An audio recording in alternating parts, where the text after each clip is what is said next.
4 verses number 7. Mstari ambao ni pema sana. 2 Timothy chapter 4 verses number 7.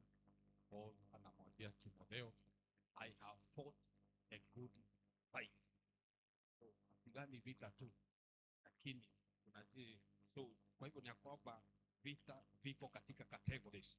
So, anasema kwamba I have fought a good fight. So, Biblia inasema kwamba nimevipiga vita vilivyo vizuri, mwendo nimeumaliza, na imani nimeilinda. Then the book of 2 Corinthians chapter 10, Wakorintho wa pili mlango wa 10 mstari wa 3 mpaka mstari wa 5.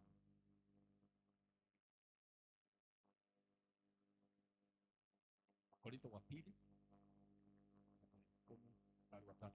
Maana ingawa tunaenenda katika mwili, hatufanyi vita kwa ajili ya mwili. Maana silaha za vita vyetu si za mwili, bali zina uwezo katika Mungu hata kuangusha ngome. Basi tukiangusha mawazo na kila kitu kilichoinuka kiinuacho juu ya elimu ya Mungu, na tukiteka nyara katika fikra ipate kumtii Kristo. Baba wetu na Mungu wetu, tunashukuru kwa sababu ya siku ya leo. Baba, vile nimesimama mahali hapa, mimi ni chombo mikononi mwako, na Bwana unitumie ili nikawe baraka kwa watumishi wako hawa. Asante Bwana kwa sababu neno lako lina uzima. Kwa Yesu Kristo tumeomba na kushukuru. Siku ya leo katika ujumbe wetu nimeupatia heading, nasema building spiritual strength. Building spiritual strength, au kujenga uwezo wa kiroho, kujenga nguvu za kiroho. Na kwa sisi ambao tumeokoka, mimi na wewe, napoishi katika dunia hii, kuna mambo mengi tunaokumbana nayo. Na niseme ya kwamba mambo tunapoyaona yakitokea katika physical, tuelewa kwamba mambo haya chanzo chake ni mambo imefanyika katika ulimwengu wa kiroho. Kuna mashambulizi unaweza ukapata, na yale mashambulizi ni vizuri kwanza upate wazo juu ya kwamba mambo haya yametokana katika ulimwengu wa kiroho, kitambo yanifikie na nianze kuyaona physically. So kabla sijaanza kupigana nayo katika hali ya kimwili, ni vizuri kwanza nipigane nayo katika ulimwengu wa kiroho. Na ndio maana Biblia imetuelekeza pale ya kwamba vita vyetu sio juu ya damu na nyama. Nataka turudi pale katika verse 4. Kirudisha pale verse 4 ya kwamba kuhusu vita tunazopigana, ya kwamba ni vita ambazo zimeandaliwa katika ulimwengu wa kiroho, mambo ambayo haiwezi ikaonekana kwa macho ya kawaida, lakini mtu aliye katika rohoni ataelewa ya kwamba vita hizi kuna chanzo mahali kimeanzia. Bwana asifiwe sana. Ndipo anasema ya kwamba maana silaha za vita vyetu si za mwili. So wakati wote tujue ya kwamba vita yote unaoiona, ile wazo inastahili liingie kwanza ni jinsi utakabiliana na hili jambo katika hali ya kiroho. Kisema hali ya kiroho, kwamba jinsi utamuhusisha Mungu, jinsi utatafuta Mungu akuwezeshe katika hii vita. Na hapo ndipo unapotafuta hizo, unapoanza kutumia hizo silaha. Maana silaha za vita vyetu si za mwili, bali zina uwezo katika Mungu. So hizo silaha ambazo tunazoweza kuzitumia, na labda tutaangalia kadhaa, anasema ya kwamba zina uwezo katika Mungu.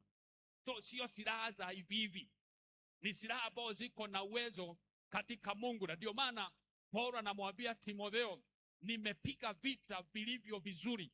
Kwa hivyo yeye hakupigana vita vya damu na nyama. Amen. Anapoongea juu ya vita vizuri, nimepiga vita vilivyo vizuri. So alielewa jinsi ya kupigana vita vizuri kwa ustadi, kwa kuelewa. Amen. Na anasema ya kwamba nimepiga vita vilivyo vizuri, mwendo nimeumaliza. So hata kumhakikishia kwamba nimemaliza mwendo, maana hata kumaliza mwendo sio jambo rahisi. Na pia anasema ya kwamba na hata imani nimeilinda, maana mashambulizi mengi yanayotupata, biashara yako inaposhambuliwa, anayeshambulia biashara yako lengo sio hiyo biashara, lakini analenga imani yako ndani ya Mungu, jinsi msimamo wako ndani ya Mungu.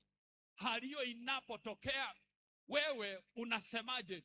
Wewe umesimama wapi? Unavunjika moyo, unakata tamaa, au unachukua hatua na kuanza kutafuta silaha hizo za kiroho? So tunarudi pale katika ile verse 4. Amen. Ile kitabu cha Corinthians, ya kwamba so tunachukua hizo silaha ambao tumeambiwa ya kwamba hizi silaha zina uwezo katika Mungu. Amen. Zina uwezo katika Mungu, na kwa sababu zina uwezo katika Mungu, basi naambia kwamba basi zina uwezo wa kuangusha ngome. So ngome haiwezi kaangushwa na vita vya kimwili. Maana ngome is a source of power. Katika pale anamaanisha ngome za kigiza, ngome za kishetani, maneno yaliyonenwa, maagano yaliyowekwa na babu zetu, maneno yaliyonenwa labda kwenye chumba cha mganga, picha yako ikiwa imewekwa pale, kifaa fulani kinakuwakilisha pale kwenye hiyo madhabahu. Lakini anasema ya kwamba tukielewa vita vyetu na tukiwa na hizi silaha ambazo zina uwezo katika Mungu, tutakuwa na uwezo wa kuangusha hata hizo ngome. Bwana Yesu asifiwe sana. So kuangusha ngome hii inamaanisha ya kwamba hata unajaribu kutafutwa, unajaribu kupigwa, lakini because you are strong spiritually, kuna kitu umejaza kwako, hata wanapojaribu kukupiga na we umeelewa jinsi ya kutumia hizi silaha za kiroho. Anasema ya kwamba na hata kuangusha ngome. So ngome zinaanguka, zinakosa nguvu. Kile kinachoachiliwa kwako akikupati. Nikawa nikipata huu ufunuo katika kitabu cha Exodus chapter 3, kisoma pale labda kuanzia mstari wa kwanza mpaka mstari wa 5, Biblia inaelezea ya kwamba na Musa akawa kule kwa mkwe wake, na alipokuwa pale kwa mkwe wake na akawa anachunga wale kondoo, basi huyo Musa alikuwa akichunga kundi la Jethro mkwewe, kuhani wa Midiani. Akaliongoza kundi nyuma ya jangwa, akafika mpaka mlima wa Mungu hata Horebu. Then verses number 2. Malaika wa Bwana akamtokea katika mwale wa moto uliotoka katikati ya kijiti. Akatazama, na kumbe kile kijiti kiliwaka moto, nacho kijiti hakikuteketea. Bwana asifiwe sana. So najaribu kuangalia hii scenario ambao Musa amejikuta, kwa sababu ukisoma ukifika pale mstari wa 5 inasema ya kwamba maana mahali pale palikuwa patakatifu, mahali pale Mungu alikuwa amejaa. Lakini najaribu kuangalia hichi kichaka ambao Musa amekiona, na alipokiona aliona jambo ambalo sio la kawaida. Na maana anaona moto unawaka, na ule muda huu moto umewaka, hichi kichaka kulingana na mahesabu yake kingefaa kiwe kimechomeka, kimeteketea. Lakini cha ajabu ni ya kwamba moto unawaka na moto unaendelea na kuwaka, lakini kichaka hakiteketei. Bwana akawa akinipa ufunuo ya kwamba wakati tuko na hizi silaha, wakati tumejibebea hizi nguvu za Mungu, hizi nguvu za kiroho, kuna vita utapigwa. Watu wakifikia kwamba utayeyuka, lakini wanakuta ya kwamba wewe hauyeyuki. Yaani moto unawaka lakini kichaka hakiteketei. Bwana asifiwe sana. Unapigwa vita kila upande. Unapigwa kona hii, unapigwa kona hii ingine, lakini bado wewe unakuwa huko. Kwa sababu uko na hizo silaha za kiroho, uko na nguvu ambao hizo silaha zina uwezo katika Mungu. So hata ngome zinaanguka. Chochote kinachoachilia kwako hakina uwezo katika maisha yako. So una uwezo wa kujitengenezea mazingira fulani. Biblia katika kitabu cha Wakorintho wa pili, 2 Corinthians chapter 4 and verses number 16. Paulo anasema ya kwamba sisi tunapigwa lakini hatumalizwi. Amen. Yaani wewe utapigwa, wewe utaketiwa vikao, utajaribu kuzungushwa.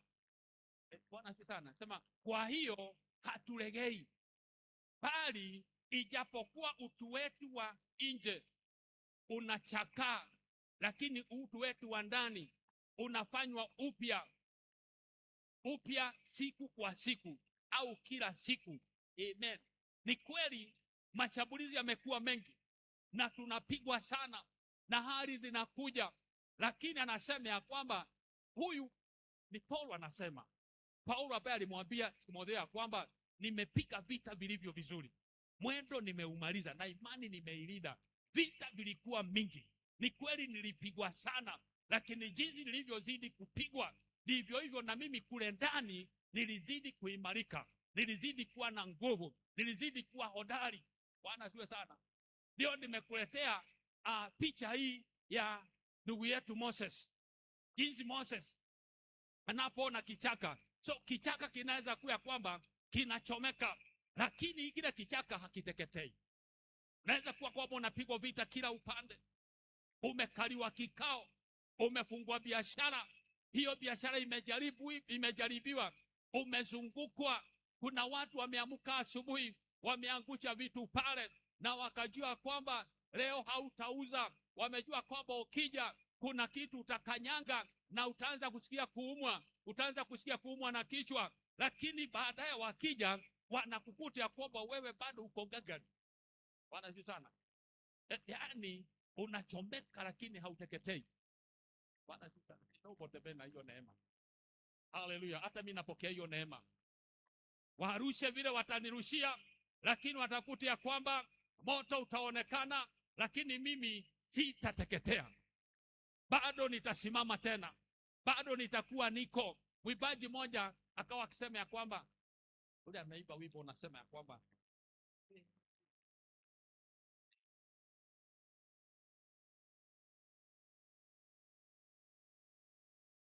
walijaribu kuroga nini biashara. Walifanya nini kwa duka yangu? Huo wimbo kuna mahali wanasema sijui walifanya nini kwa duka yangu.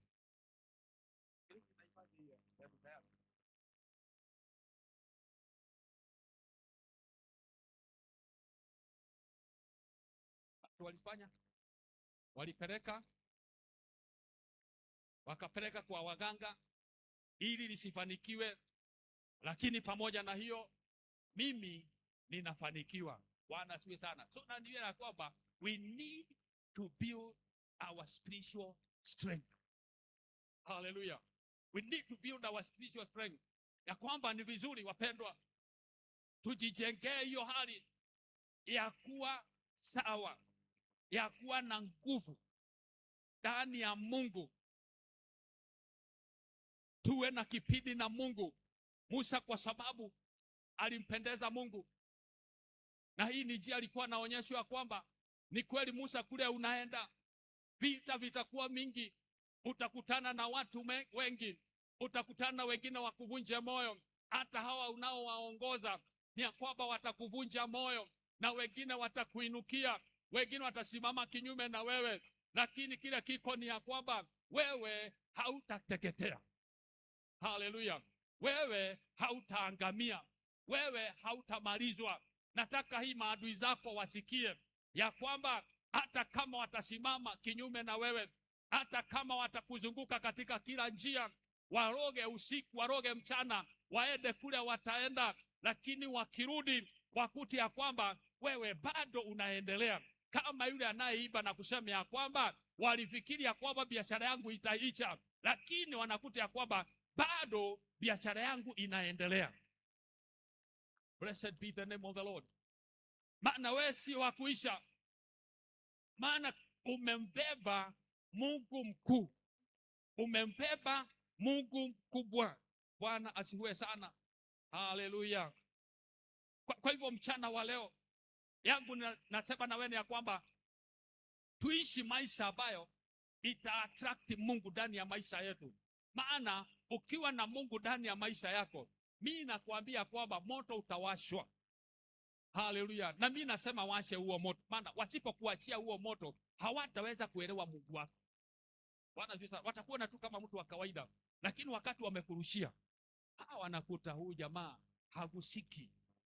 Amen. Yaani hii ni chuma ya zamani. Bwana Yesu sana. Huyu sio wale wa kusukumwa tu na anguke kiholela holela. Huyu ni mtu ambaye ako stable. Kuna mambo amejishikia. Kuna maeneo amekanyanga. Anga yake iko sawa. Haleluya. Huyu hagusiki. Wanajaribu kuzunguka pale kwa boma yako, lakini wanazunguka inakuwa ni kazi bure. Ndio mimi nasema ya kwamba Mungu akujaza na nguvu na wakuja wajaribu hizo nguvu. Maana silaha zetu zina uwezo katika Mungu. Mwambie jirani yako, silaha uliobeba zina uwezo katika Mungu. Maana Bwana sio sana. Maana hizi sio silaha za kimwili. Pesa unaweza ukatumia na zikaisha. Labda ukaje kujitetea na kupigania na pesa, lakini zikafika mahali zikakosa nguvu. Haleluya. Bwana Yesu asifiwe sana. Turudi pale katika 2 Corinthians chapter 10 pale verse 5. Blessed be the name of the Lord.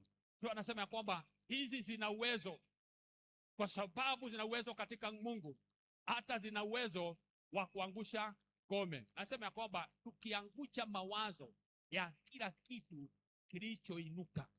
Amen. Haleluya. Yaani chochote kinachoinuka kina uwezo wa kurudishwa chini.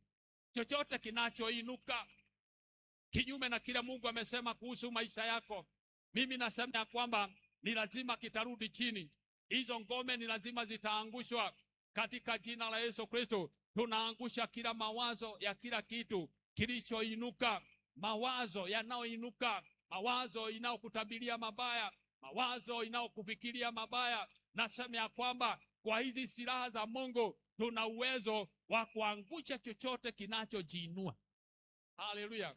Kijiinuacho juu ya elimu ya Mungu, na tukiteka nyara kila fikira upate kumtii Kristo. So when you are spiritually strength, una uwezo wa kukamata mateka. Amen. You have the ability, amen, to arrest. Hallelujah. Bwana Yesu asifiwe sana.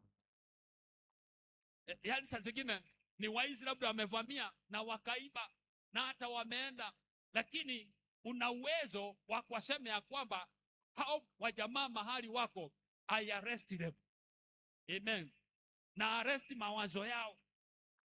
Una uwezo wa kusema ya kwamba wale wanaopigana na mimi wakijaribu kuniroga, na mimi sasa ninawateka mateka, ninaweka chini yangu. So ni ya kwamba we have the ability to pull down. Bwana sifi sana. Tunateremsha chini kile chochote ambao kinachojiinua ili kipigane na wewe, ili kipigane na hatima ya watoto wako. Wewe una uwezo wa kusema ya kwamba kwa mamlaka ya neno la Mungu ninaangusha kila ngome.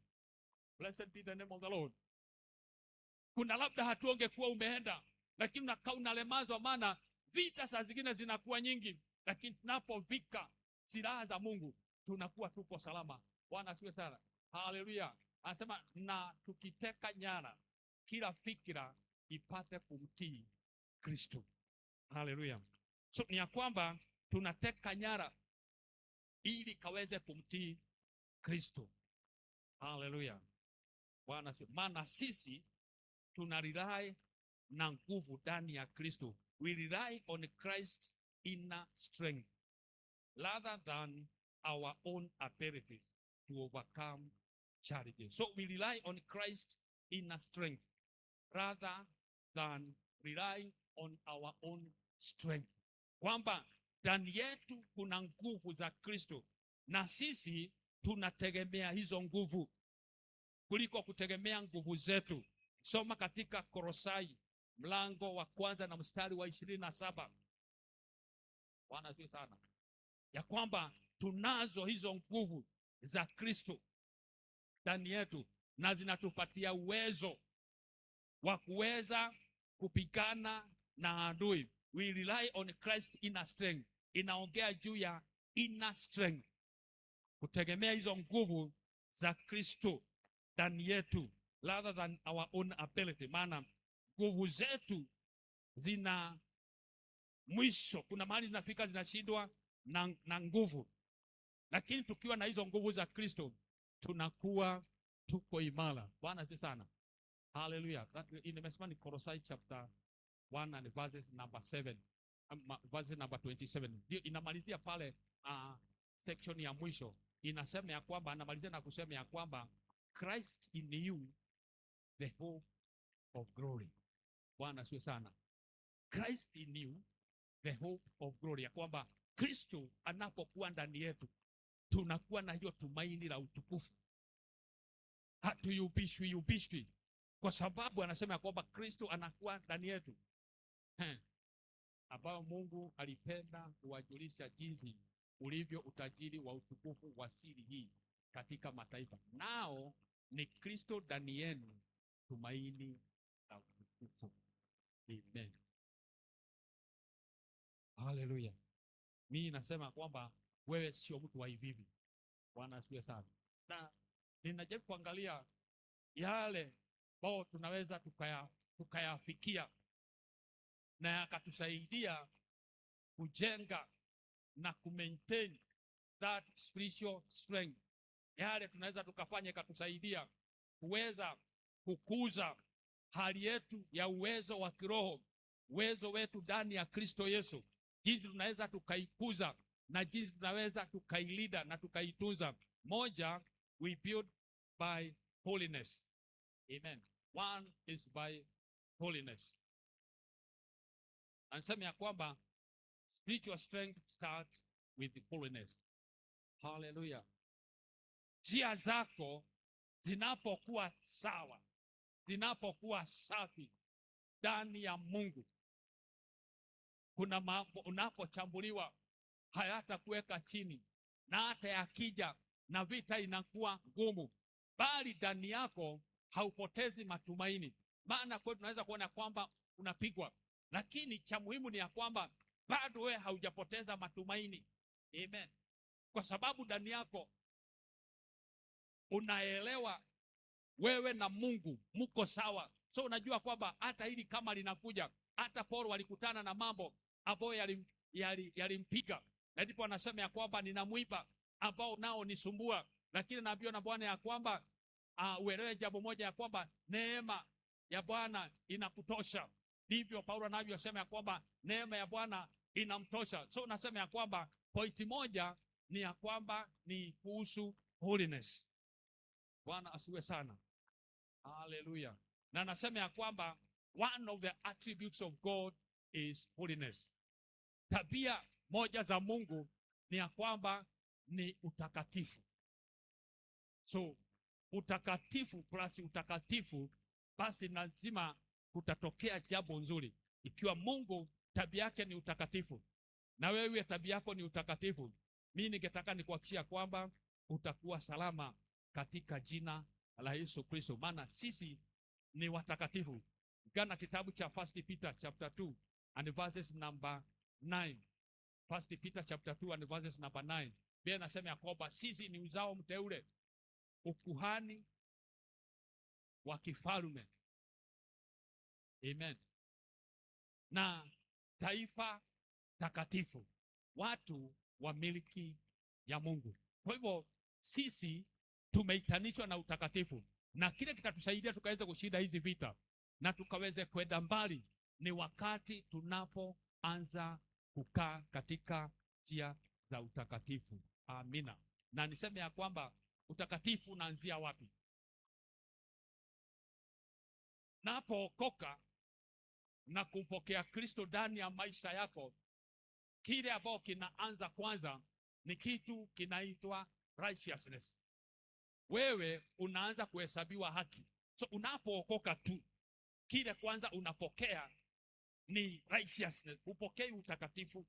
Hii ni mambo mawili tofauti, na ni vizuri tukaweze kuyatenganisha na yaeleweke vizuri, ya kwamba haupokei utakatifu direct. Kile unapokea kwanza ni righteousness, ya kwamba tunapookoka tunahesabiwa haki.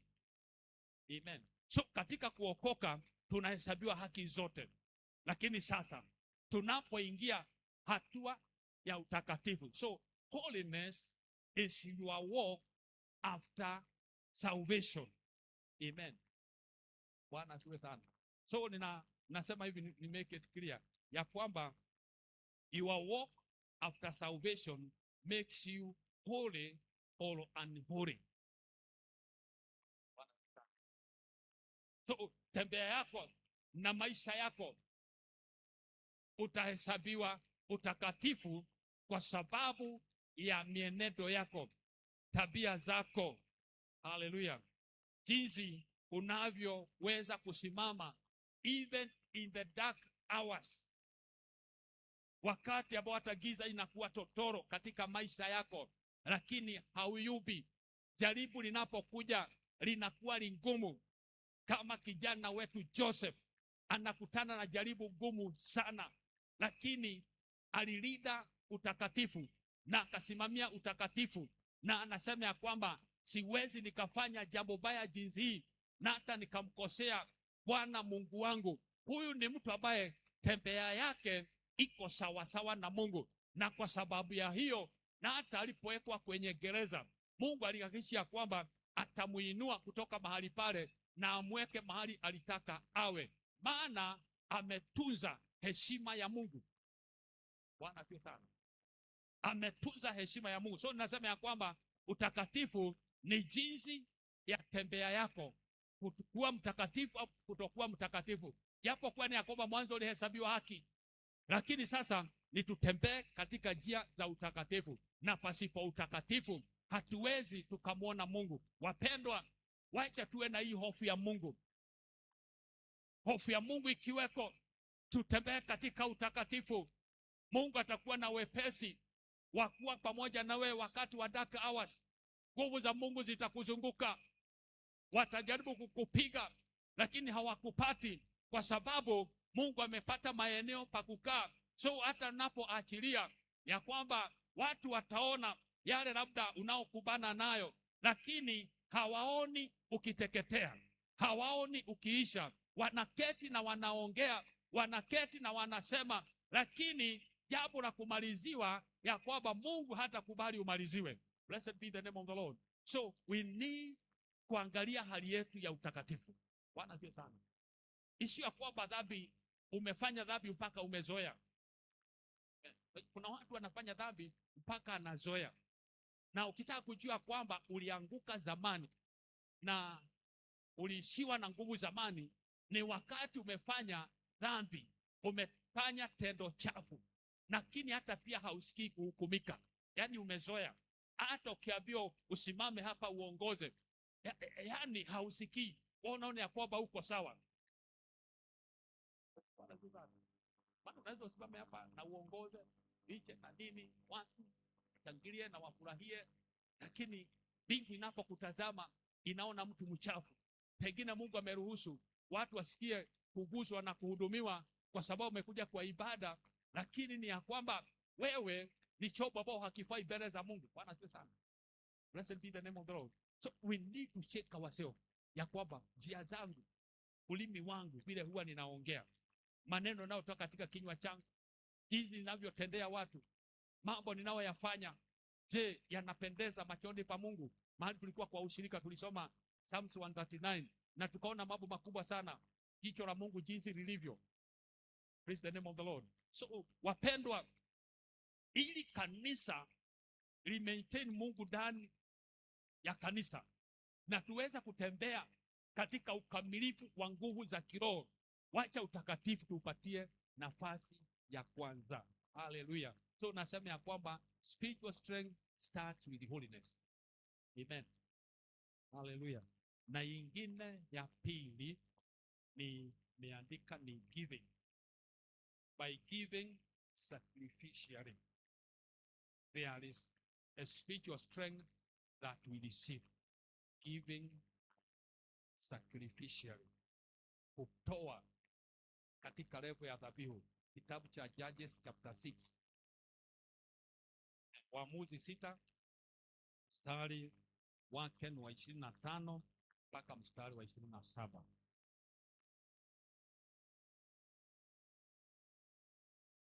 Tunataka niongee kuhusu giving, hali ya kutoa. Ina sehemu kubwa sana katika kukujengea uwezo wa kiroho. Maana kwa sababu pia hili ni agizo la Mungu. Na hii ni jambo ambalo linafanya, yani hii ni principle, ni kanuni inafanya kazi pande zote. Inafanya kwa watu wa giza, inafanya kwa watu wa Mungu. Wale wanaoenda ule kwa Kalimanzura, wanaitwa Kalimanzura. Wanaitwaje? Tunaitwaje? Kama huko wale watu wanaenda huko hawaendagi mikono mitupu. Na uwezo wa kufanikiwa kwake ni kile atakachokibeba, ukubwa wake na uzito wa ile sadaka ambao amepeleka. Hakuna mtu amefika hapo. Naona leo mitandao iko na shida. Bwana asifiwe sana. So in the book of Judges chapter 6, nataka nisome, nipate mtu anisomee na Kiswahili, maana mimi niko na hii ya Mzungu, hata sipate hii ya Kiswahili. Kuna mtu anapitia Kiswahili? Pita. Mike. Bwana Yesu asifiwe sana. So nasema katika giving. Thank you. Naona imeingia. Ikawa usiku huo Bwana akamwambia, Mungu anaongea na Gideon, mtwae ng'ombe wa baba yako, yani ng'ombe wa pili wa miaka 7, ukaiangusha madhabahu ya Baali aliyo nayo baba yako, ukaikate Ashera ile iliyo karibu nayo. Ashera ilikuwa hiyo ni miungu, madhabahu ya miungu. Tuendelee verse 26. Ukamjengee Bwana Mungu wako madhabahu juu ya ngome hii kwa taratibu zake. Ukatoe yule ng'ombe wa pili na kumtoa awe sadaka ya kuteketezwa kwa kuni za ile Ashera uliokata. Maana Ashera alikuwa ni mchongo ambao anachongwa, ni mchongo kama wa miti.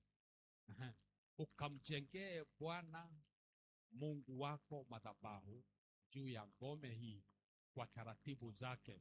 Ukamtoe yule ng'ombe wa pili na kumtoa awe sadaka ya kuteketezwa kwa kuni za ile Ashera ulioikata. Bwana Yesu asifiwe sana. Ninaongea juu ya spiritual strength ambayo inapatikana katika kutoa. Na hapa tunapata picha nzuri na kwamba Gideoni anaongozwa kwa sababu ya kipindi wamepitia cha miaka 7 kuteswa na Wamidiani, na sasa Mungu ametokea ili awaondoe katika hali hii, na anamuelezea. Kwa hivyo ni kwamba Mungu anampa picha ya kwamba kile kinawatesa ni ya kwamba kuna hizi madhabahu zimeinuliwa za Ashera, hizo madhabahu za hiyo miungu, na kwa sababu hiyo zinasababisha mnateseka. Kile kilioko kwa ufupi ni ya kwamba anaambia kwamba lakini sasa itabidi utoe sadaka, itabidi uinue madhabahu ingine, na anaambia kwamba kuna kutoa hizo ng'ombe, na ametoa mwelekeo wa vile atakavyovitoa. Na akitoa hizo ng'ombe ni ya kwamba kuna madhabahu atainua, kuna hali ya kuleta kwenda madhabahuni, na ili akaweza kuinua ile madhabahu na ikaweze kuwa na nguvu. Maana madhabahu ni maeneo ya kiroho, mahali ambapo sisi kunakuwa na connection ya kibingu. Bwana asifiwe sana. Divinity inakuwa connected na mambo ya physical. Hallelujah. Tunafanya mambo hii ya physical. lakini ina affect mambo pia ya kiroho. Blessed be the name of the Lord. So anaambia kwamba ukiinua hii na ujenge madhabahu na ushinje hawa ng'ombe. Alikuwa ameelezewa ya kwamba baada ya kufanya mambo haya na kuinua yale madhabahu, ukisoma huko mbele utakuta ya kwamba Gideoni akaenda kwa vita kupigana na Wamidiani. Wamidiani ambao walikuwa ni maarufu wengi, lakini Gideoni kwa sababu ya uwezo wa ile sadaka alitoa, na akawa amegather that spiritual strength pamoja na watu wake, watu 300 peke yake. Yeye alifikiri ataenda na wengi. Yeye anasema ya kwamba yeye alikuwa amekusanya wanajeshi 32,000, lakini wakaenda wakipunguzwa wakafika juu ya 10,000, lakini mwisho akaambia kwamba nataka uende na watu 300. Bwana asifiwe sana. Maana Mungu alijua ya kwamba kila wanahitaji ni backup ya Mungu, sio wingi. Amen. Hallelujah. So kwa kutoa ile sadaka, ile dhabihu ikawapatia uwezo na nguvu za kiroho walipoenda kwa vita, hata hawakung'ang'ana kwenye ile vita. Blessed be the name of the Lord. Maana ile sadaka alitoa ilikuwa na uwezo wa kuongea kwa niaba yake, ilikuwa na uwezo katika ulimwengu wa kiroho kusababisha wakaweza kuteka mateka wale maadui zao. Vile tumesoma naambia kwamba silaha zetu ya kwamba sadaka ni kitu cha kiungu. Amen.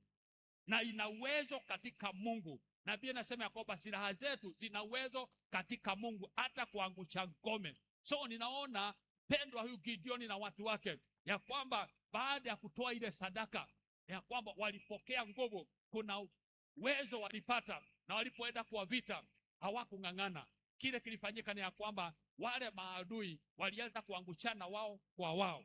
Yaani watu waliokuinukia na waliokuketia vikao na wakaanza kukusumbua na wakapanga vile watakusabaratisha, lakini Mungu anasababisha wanageukana wao kwa wao. Hata unaanza kupata ripoti kile ulikuwa ukipangiwa. Sasa kila mmoja anataka kujifanya rafiki yako, na unaanza kujua siri vile walikuwa kikupangia. Maana Biblia inasema kwamba wakauana wao kwa wao. Blessed be the name of the Lord. Haikuwa jambo rahisi. Maana Gideoni ameenda na watu wake na akawaambia sasa kila tutafanya ni wimbo tutainua. Si walikuwa wametoa sadaka na dhabihu, basi wanaunganisha na wimbo wa sifa na kusema ya kwamba upanga wa Bwana na upanga wa Gideoni. Hiyo ndio ilikuwa slot yao, na wakaanza kuimba huo wimbo, na walipoimba anga ikachafuka kwa maadui zao, wakaanza kuwana wao kwa wao, na hiyo ikawa imemalizika hivyo. Bwana, so nasema ya kwamba there is power in giving. Bwana sio sana. In your giving you attract divine powers. So wewe na mimi hauko grupu ya wale ambao wanajua kwamba ikitajwa mambo ya sadaka na nini, wanajua kuchambua sana na lakini nataka nikuambia kwamba sadaka ni jambo la kiungu. Amen. Hallelujah. Bwana asifiwe sana.